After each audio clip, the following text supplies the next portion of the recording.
როგორ აფასებთ კულტურის სამინისტროს მიერ საყდრისის საბადოზე სამუშაოების ჩასატარებლად ნებართვის გაცემის ფაქტს? ამ კითხვით დღეს პალიტრატივიმ საზოგადოებას მიმართა.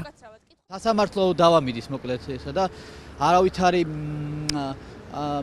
სასამართლო დავა არის უკვე დიდი ხანია მიმდინარეობს და ეხლა ამ ეტაპზე საერთოდ არ ქონდა უფლება კულტურის სამინისტროს რაიმე ბრძანების გამოცემის. არ ვამარცხებ არანაირად, უნდა დაანებონ თავი. რა თქმა უნდა, ეს იყო ანგარებითი მოტივებით განპირობებული ქმედება, რომლის უკან დგას ფული და როგორც ვფიქრობ, საკმაოდ ძალიან დიდი ფული.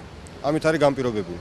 მე საყდრისის გარშემო რაც ხდება, ყოველთვის ვაპროტესტებდი და ახლაც ვაპროტესტებ. ჩემთვის არ არის მისაღები კულტურის სამინისტროს პოზიცია. არა ვარ საქმის კურსში, ეს მართლა არის ძეგლი თუ არ არის ძეგლი და თუ კი სპეციალისტები დაწერენ რომ ეს არის ძეგლი, რასაკვირველია უნდა გაჩერდეს სამუშაოები. მაგაზე მეორეაზე არ შეიძლება არსებობდეს. მართლა არ ვიცი ზუსტად როგორ არის, რანაირად არის, მაგრამ ყველაზე დიდი ავტორიტეტი ვინც არის ჩვენთვის, ქვეყნისთვის. მართლმადებლებს არის პატრიარქი, ხო, იმან თქვა რომ მე ვგმობოდ, ესე იგი ვგმობთ ყველა, იმიტომ რომ ასე არის ეს რა. მარტო მივესალმები. ვარყოფითად. იმიტომ ჯობდა რომ უფრო გონიურულად გადაწყვეტილიყო.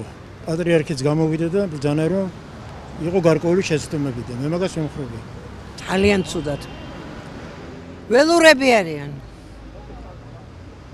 ჩვენ ისტორიულ ძეგლებს ანგრევენ იმ დროს, როცა სხვებმა შეიძლება მიითვისონ. ამაზე უარესი რა ვთქვა.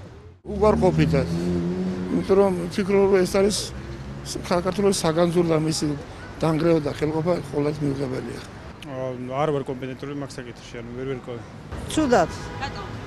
იმიტომ რომ კულტურული მემკვიდრეობა უნდა შევინახოთ.